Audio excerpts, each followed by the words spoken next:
I'm back with more rules from my list today for you to chew on. Rule number 5. No halt plays. 1 out of 10 of them will be the death of your progress. Many years of chasing the hot stock that was halting up and going parabolic has come to show me that it's not worth the risk. It sometimes yielded these big, shiny gains, and the excitement couldn't be beat. I had a play that went like this.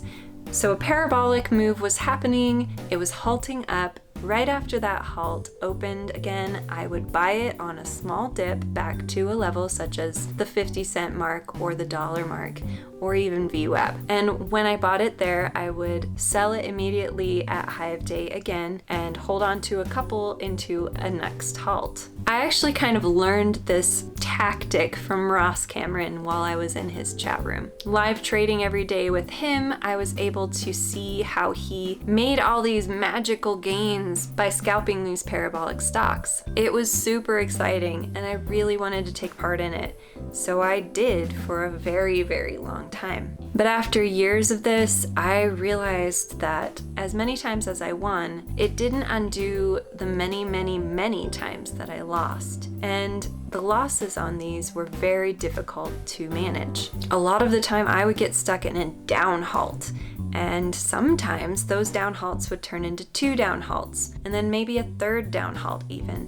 One time I got stuck in a trade for most of the day. As it halted down against me, I sat there and sat there and sat there, and I had to take my kids to school, couldn't watch it the whole day, and I lost so much money. That undid every bit of progress that I ever had with the halt dip strategy that I had come up with. I'll admit, it was a habit I didn't want to break. That was an adrenaline rush to be in things that were moving that quickly, seeing your P&L go through the roof for a split second. It was really enticing, but it was completely capable of destroying me. So this past year, I swore off halts entirely.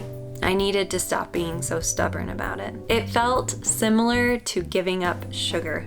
Sometimes we have to recognize where we're addicted to something because it's not good for us. Sometimes we can be addicted to certain things in trading, and recognizing that addiction will help us undo the terrible habits that we've formed. Rule number 3 is 3 red trades equals I quit for the day. This one happened because I went back over my data over time and I wanted to see if I could change anything that would eventually make me profitable. And one of the things that I recognized was that I was going back to trade way too much, especially if I had 3 losses already on the day. If I had cut off at 3 losses, I would have saved myself a ton of loss. I decided that I would cut myself off at 3 losses on the day because my mental state didn't recover. My accuracy and my profitability really didn't recover very often after I hit that 3rd red loss. There were some days that I was able to make back all the money that I had lost in those first 3 trades, but very infrequently in comparison to losing more. This helped me so much with keeping my account from being depleted, which is crucial for anyone who hopes to find success in trading. Rule number 7 is respect your max loss.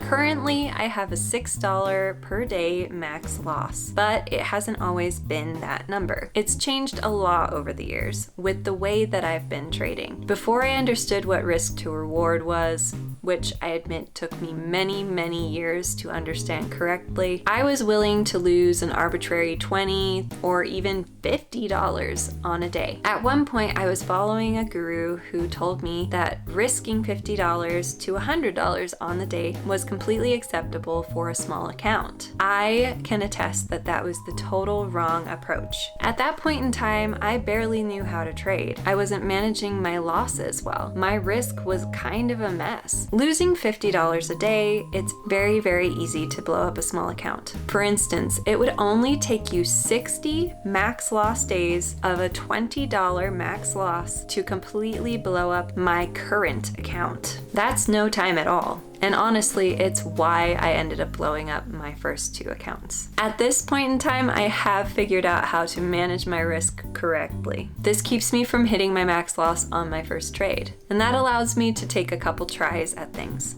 or even play multiple stocks. I currently only risk $3 per trade. That means that my share size needs to be small enough that it accounts for the risk from my entry to my exit. Don't get greedy with this. Having a higher max loss on your day won't change your ability to become profitable. Whether you trade 10 shares or 100 shares, the concept is the same. Your plan will work or it won't. And if it isn't working, it won't work the same way for 10 shares as it won't work for 100. The concept is still the same, but if you trade small enough while you're learning, it will keep you afloat for a lot longer. Rule number 8. 1 trade at a time pre-market. This is because you can only watch 1 trade at a time. I used to trade pre-market so much. It was interesting. It had a lot of momentum, but there were clearly issues with execution in pre-market. First of all, I can't place a stop loss during my pre-market hours. That means I have to rely on mental stops, and I've already discussed that I can't trust myself with mental stops. I'm just not that reliable. Additionally, I have to cancel all my take profit orders in order to get out of a trade if I have to cut. So that means that there's a lot of time that will pass from recognizing that I need to get out to canceling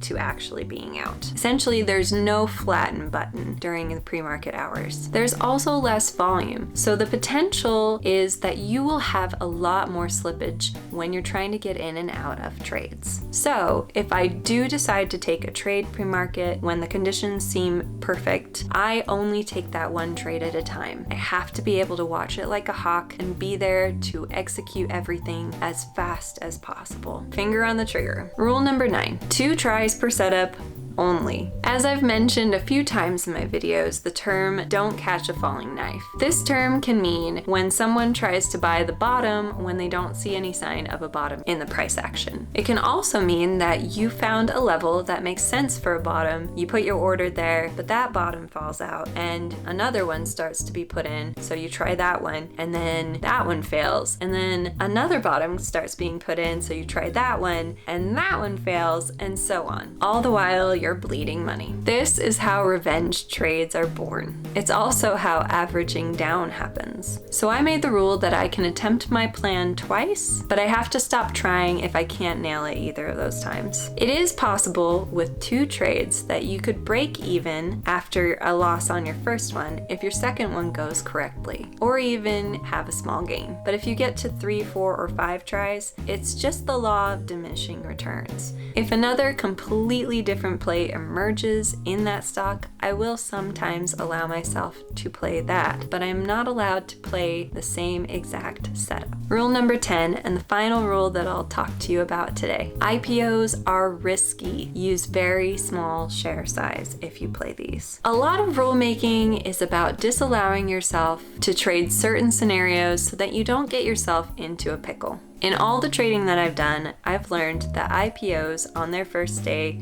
or even their second day may be exciting, but they're often not worth your full risk. It's similar to being halted up and down on. There is more risk because they're moving fast. So many of these take off and then shoot straight into the ground in the same momentum that they started with.